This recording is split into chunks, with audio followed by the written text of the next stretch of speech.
Well, hello there, guys, and welcome to the very first special and inaugural episode of the Rogue Squadron podcast. I am your host, Philip, and before we dive into today's episode and we talk about all things good and well, I just wanted to touch base with you guys because it has been a while since I have last put out a video and I recorded. So obviously, you guys know that I recently made the transition up to New York from Florida temporarily. So I've been up in New York for about a good month and a half by now. I'm getting settled in. Obviously, I'm developing my own routine and my own way of doing things during the day. I recently got a job back at actually AMC theaters, so I am back there after a very long hiatus. And I've just been developing my routine, getting the help and the treatment that I need, kind of settling into life temporarily here in New York before I eventually make the move back down to Florida. In that, obviously, there's been a couple of things that are going on behind the scenes. If you guys watched my most recent video where I was basically just giving you guys an update on the channel, sorry, my window's open, so you're gonna hear people constantly drive by and stuff like that, and it's gonna be super obnoxious. So I apologize for that. But if you guys watched my most recent video, obviously you saw there's gonna be some updates coming to the channel. Again, before we start this week's episode, I want to just briefly go into exactly what those changes are going to be. So me and my brother decided with a heavy heart that we are going to end Two Sons podcast after about 3 years and almost 100 episodes between the two of us.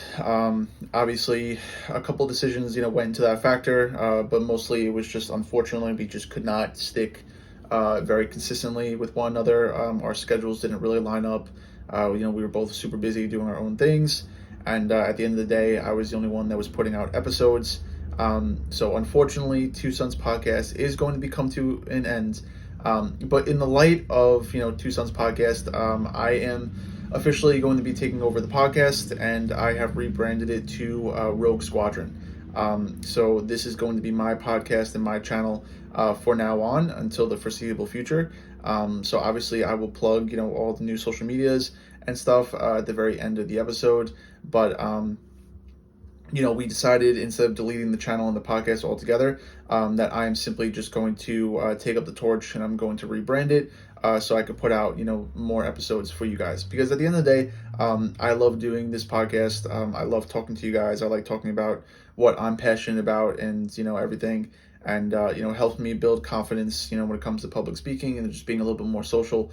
I would really love to keep doing this podcast for myself and also for you guys. We almost hit 100 subscribers on YouTube, which is great. By the time I release this episode, technically, if you don't count the last episode, this is going to be our 100th episode. So it's kind of ironic that this is our 100th episode of Two Sons podcast, but then this is also the first episode of Rogue Squadron. So the YouTube is going to change, stay the same. So if you're already subscribed to Two Sons podcast, you'll stay subscribed to Rogue Squadron. If you are not subscribed, you can find us on YouTube at Rogue Squadron. I also made an Instagram and a TikTok also at Rogue Squadron as well. So if you guys get a chance to follow us on there, I will be posting those to those socials at least once a week. I'm going to do my best to kind of stay consistent with the routine and get you guys an episode at least once a week. I'm going to try to, record a couple of episodes behind the scenes this week. So I have some episodes to release, for the rest of the month going into November. But like I said, whenever a new episode drops, I will be posting it on the TikTok at Rogue Squadron, as well as Instagram at Rogue Squadron. And I'll probably put out a YouTube short on YouTube, just so you guys know that the episode is live and doing well. And I'll probably post it on my personal Instagram. So if you guys want to follow me under there at Sir_Folie, that is my personal Instagram. So I'll probably be posting to that as well, just to get as much exposure out as possible. And then obviously, if you guys follow these new social media accounts and everything, please don't hesitate to share it with your family and friends, so we can get the following going and everybody can stay up to date on, the episodes that are coming out and whatnot. But yeah, other than that, like I said, I'm doing pretty well. I'm slowly but surely getting on the right path, and the road that I need to take. Um, like I said, I'm just developing some sort of routine. Staying consistent. Just trying to stay busy. Obviously, I got my job back at AMC Theaters, so I'm working at AMC Stony Brook. So just getting back into that routine and everything. And kind of staying consistent with that has really helped and everything. I also started going to the gym recently, so just trying to stay active, stay healthy, and all that. So yeah, with that being said, if you guys are wondering how Joey is, he said he was going to put out his own personal episode, maybe on Spotify, because I know he still controls the Spotify. So look out for an episode of his possibly on Spotify. But I'm sure he's just as devastated and upset about the podcast ending as I am. I know we both really enjoyed doing it, and we had a lot of fun doing it. We had a lot of good memories. And like I said, unfortunately, just sometimes life gets in the way, and you just got to learn to adapt and stuff like that. And that's what I'm going to do. So, obviously, like I said, I'm going to rebrand the podcast in my own image. So from this day forward, this will be the first episode of Rogue Squadron, and Rogue Squadron will be picking up the mantle where Two Sons Podcast left off and going forward. So obviously I was kind of like racking my brain around with a couple of ideas for what exactly I wanted, the first episode, after a while to be. There's obviously a couple of series that have came out that I've been watching that, either finished up or are still going on, that I could talk about. There's a couple of movies that I've saw, that I could talk about. Obviously there's some series that we never finished, The Acolyte, that I could finish up and talk about. But for the first episode back, because it's still pretty recent in my mind, I want to talk about the latest installment of Todd Phillips' Joker. Obviously, Joker came out a couple of years ago, and just recently, Joker Folie, Deux, or just Joker 2, came out in theaters. I don't think last week, but I think the weekend before. So obviously, for those of you that have been following either Rotten Tomatoes or Metacritics or really any other scores, obviously you have all seen that this movie has gotten really bad reviews. I think on Rotten Tomatoes, for both the critic score as well as the audience score, it was in the mid to low 30s. I don't know if it was certified rotten, but it was definitely rotten, both with the audience score and the critic score. Which is extremely surprising, especially because of how well the first Joker was received, and how much money that made. I believe that first Joker made $1 billion. So definitely very surprised that this sequel took that direction, and it's being poorly received by both critics and audience members. I mean, for someone that worked at the movie theaters, obviously I see people's reaction when they leave the theater. Some people think it was a total waste of time. Some people hated it. There is a small minority of people that do love it, and I am actually in that category. I went to go see it recently the other day with my mom, and I thought it was a great movie. When I learned the message behind the movie and what exactly Todd Phillips was trying to accomplish with the film and the message behind it, it made a lot more sense. And I think the way people are reacting to it publicly is exactly the point and exactly the way he wanted to react to it. So obviously off the bat, I think I would give this movie probably a solid 8 out of 10. I mean, I don't think it was perfect. There were definitely some things that maybe could have been done better. But overall, I thought it was a pretty good movie, and I thought it followed the first movie fairly well. I mean, obviously we pick up basically where the first Joker left off. Obviously we see Arthur Fleck in Arkham Asylum. Obviously, he's been arrested for his past crimes in the first movie, killing Murray Franklin on the show, as well as killing a couple of other people. So we see that he has finally been caught and basically sent to Arkham Asylum. And the story basically follows him, as he goes through his everyday routine, and eventually, some pieces fall into place. He meets Lee Quinzel, who is supposed to be obviously Harley Quinn for this movie, and she is a huge motivation on his life, and basically motivates him to bring the Joker persona back to the surface. Because for the longest time, he's just been Arthur Fleck. He's been an inmate, taking his medication, doing what he's supposed to be doing, and he's just been Arthur Fleck. But we see that with the inspiration and the influence of Lee Quinzel, as well as the trial of Arthur Fleck being broadcasted live, for people to see, we see that the Joker persona eventually slowly boils its way back up to the forefront. And we see, for a part of the film, he goes from being Arthur Fleck to re-embracing that Joker persona.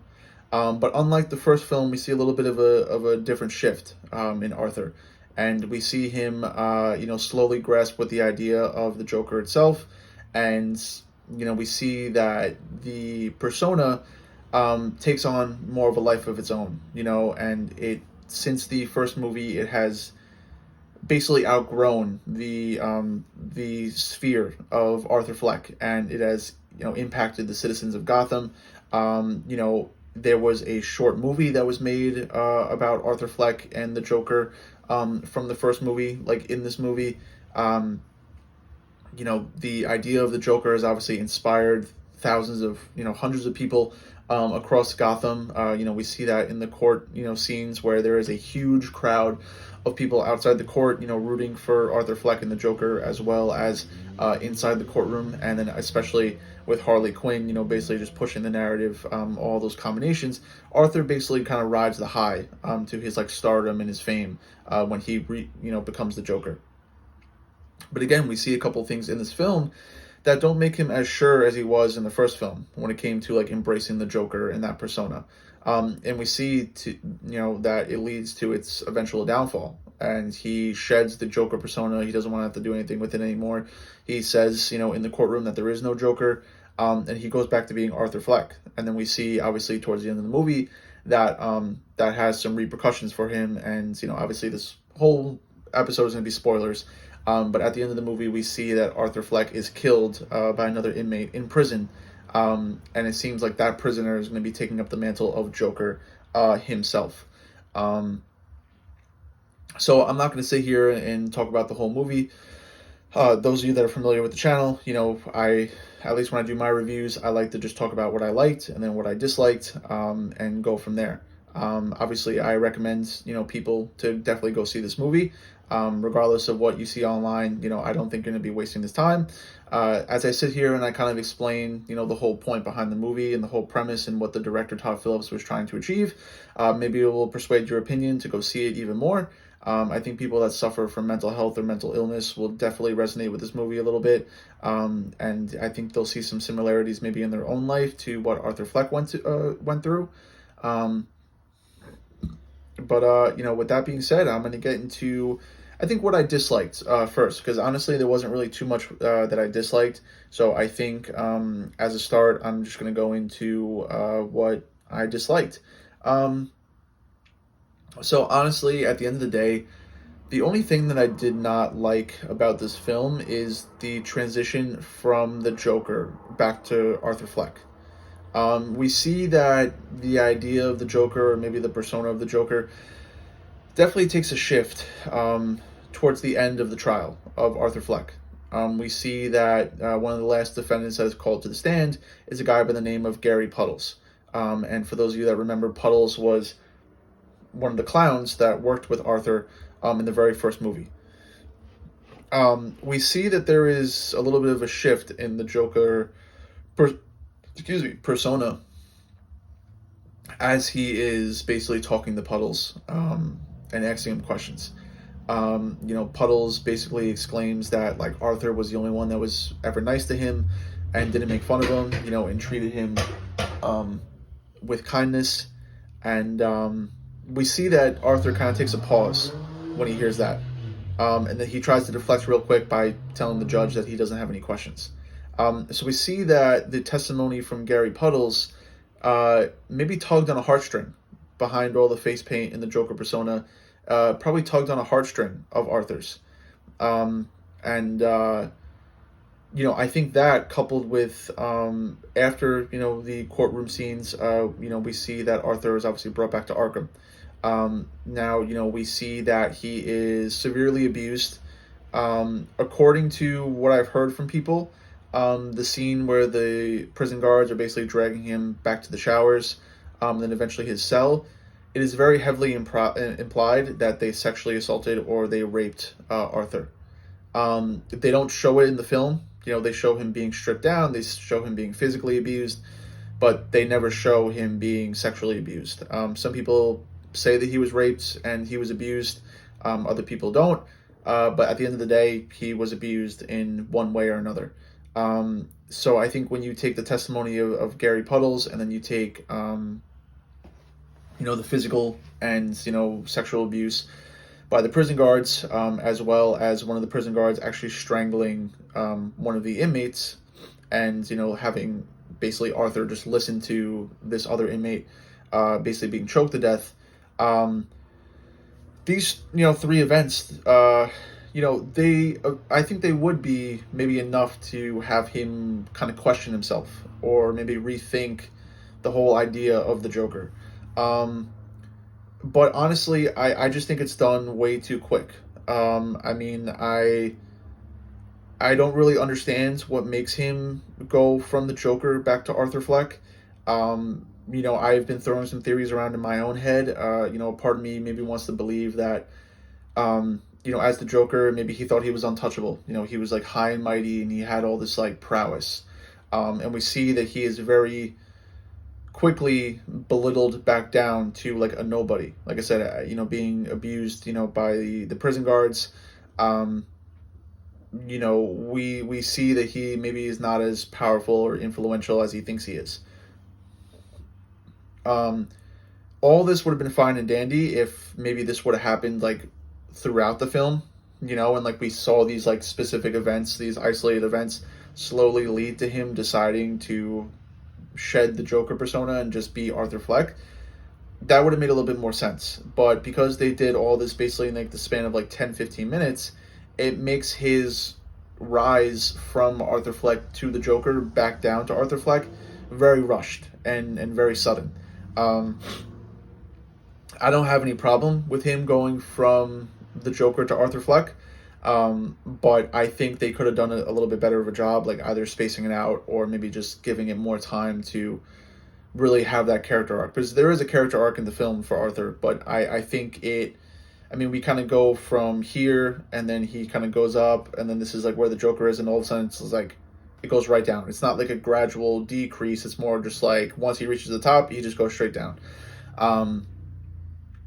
So like I said, I that's really the only thing that I dislike from the film. I think they could have possibly spaced out his eventual fall from the Joker to Arthur Fleck a little bit more, and done a little bit better. But other than that, that was really my only dislike of the film. Kind of pivoting to what I liked about the film. I'm going to start with the excuse me as I crack my back. I'm going to start with the musical aspects of the film. Obviously I know some people have been very critical of the music. Going in, first of all, if you're one of these people that didn't like the movie because it was a musical, they were telling us it was going to be a musical for the last 4 or 5 years. So that argument is completely invalid. Unless you live under a rock and you're not keeping track of like the movie.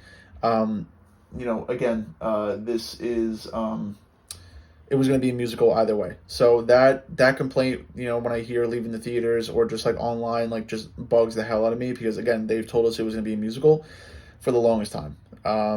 But I think some people are getting a little too caught up on the music because they are assuming that the musical plots are going to drive the story forward. And in some aspect they do, but most of the time the musical aspects are just there. I don't think they really drive the story forward, and I don't think they're meant to. I think there's 2 reasons why we see the music in the movie, and this is what I like about them. The first reason is to show the fantasy and the relationship between Arthur Fleck, or the Joker, and Lee Quinzel and Harley Quinn. We see that, obviously even Harley Quinn says it at the end of the film, where she basically says that all we had was the fantasy and you gave that up, so that means I don't love you anymore. Lee Quinzel, or Harley Quinn, was riding on the high in the fantasy of the Joker. She never wanted to be with Arthur Fleck. She just wanted to be with Joker. Um, so when you look at their relationship, we see that their relationship is all like fantastical and like musicals and stuff like that, because we're looking at two mentally ill people, and we're seeing how they envision their relationship in their heads, right? They think their relationship is a musical. They go on stage, and they perform, for people that love them. So the music is a way to kind of show the twisted fantasy relationship that the Joker and Harley Quinn have during the film, which I think is really well done. The other reason the music is in the film is we see throughout the film that obviously Arthur Fleck is forced to return to some past memories and some past trauma, whether it's his past childhood trauma that he suffered from his mother and his abusive parents, or it's the past trauma that he committed in the first Joker film. So we see that whenever these uncomfortable and traumatic experiences are talked about in the courtroom, this is where we see kind of Arthur escape from reality, and he fantasizes like he's in a musical. So these musical numbers are basically supposed to help shield Arthur from the emotional trauma that he, the emotional and the physical trauma that he has received and done. By using music, he's able to escape into another reality and basically comfort himself in the moment where he feels the most vulnerable. And that is the most important aspect to get from the film, is that when you're looking at the music, you can't analyze them in the sense that, okay, these musicals are going to drive the story forward. These musicals are shown to represent Joker and Harley Quinn's relationship, and the music is also supposed to represent the protection and the comfort that Arthur Fleck gets from them when he has to relive any personal and emotional trauma. And I think when you look at them in that aspect, instead of like driving the plot forward, it makes a lot more sense and it makes them a little bit more enjoyable. And I think that's something that the film did really well, and I think a lot of people missed. So piggybacking off of that, I think the final highlight of the film, really, I think a small highlight is that the film is absolutely gorgeous. I mean, the cinematography, the colors, the way it was shot, it was probably the best looking film of the year, and I wouldn't be surprised if it won awards for it. Joaquin Phoenix and Lady Gaga, they do such an amazing job. Obviously, Joaquin Phoenix, repurposing the role of Arthur Fleck in the Joker, he does a phenomenal job. I thought Lady Gaga did really well as Lee Quinzel and Harley Quinn. I think their dynamic in the film is uncanny, and we see that dynamic off screen, and then we also see it on screen. And I think it was phenomenal. I mean, like I said, I think it was shot beautifully. I mean, the whole film looks fantastic. There were a couple of different camera visuals and shots that they did throughout the film, just maybe like a one motion shot where they just kept the shot rolling over and over again, really just showing the emphasis on Arthur Fleck and, Joaquin Phoenix.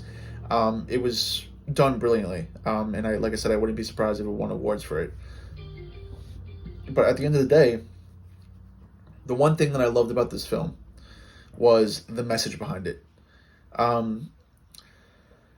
At the end of the day, a lot of people didn't like this film. They didn't like this film because Arthur Fleck died and he didn't become the Joker, right?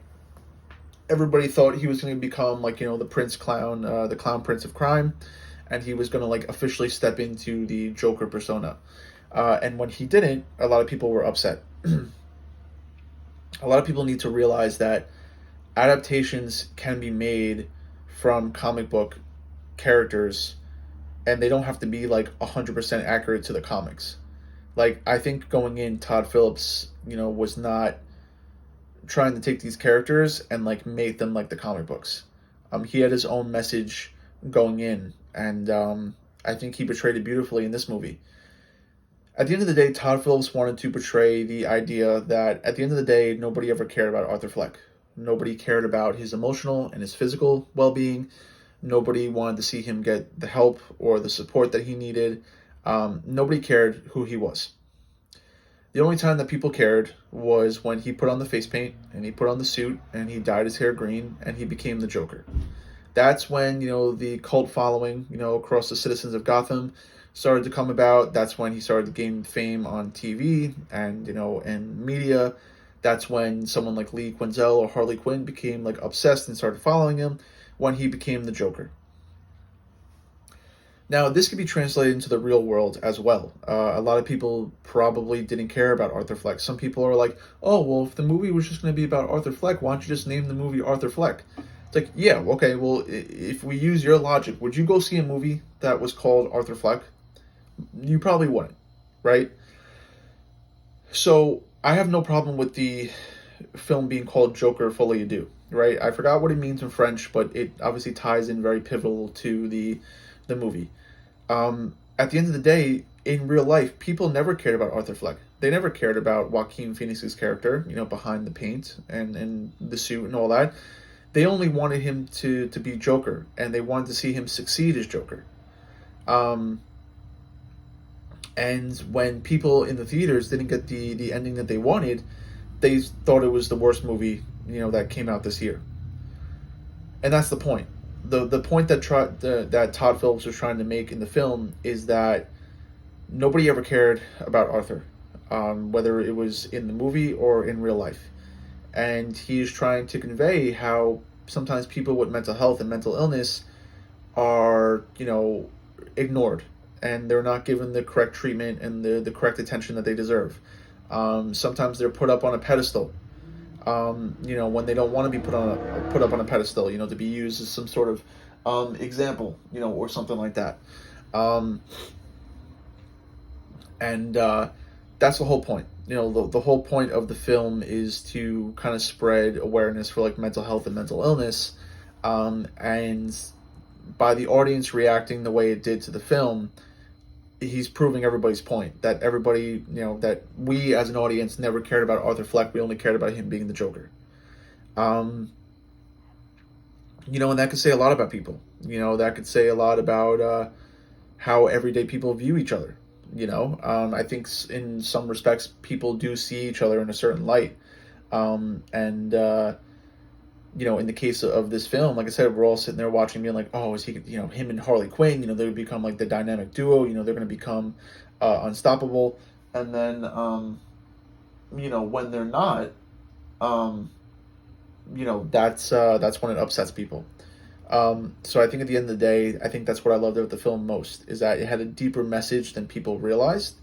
And once I learned that message myself, I was like, wow, that's extremely powerful, and that totally makes sense. And I mean, somebody that suffers from mental health or is a very big advocate for mental health, when I saw that comparison, I was like, damn, that's actually so true, So yeah, but I mean, like I said, things to take away from this film, it has a very strong message of mental health and mental illness. So if you are an advocate, or if or somebody that suffers with mental health or not, I think you should watch the film. And I think when you listen to it or you watch it through the lens that I just provided, it makes a lot more sense. Like I said, I mean, the film was beautifully shot. The cinematography, the costumes, the music was all top notch. The musical aspect, tying into the relationship with Harley Quinn and the Joker, as well as showing how Arthur Fleck kind of deals with his PTSD and his past trauma by escaping into this like music world, I think was phenomenal. I think the message behind the film, I think was brilliant, and I think we'll be looking at this film in a couple of years with a different lens. Like I said, the only thing that I didn't really like about the film is just how the transition from the Joker back to Arthur Fleck went down. I think it could have been maybe fleshed out a little bit more. Maybe if he would have became the Joker a little bit sooner, it would have made more sense. Maybe as he goes through the trial, he realizes that he doesn't want to become Joker. Yeah, I mean, like I said, I think I would give it a solid 8 out of 10. I would say 8 out of 10 suns, but I don't know what we'll have to do for Rogue Squadron.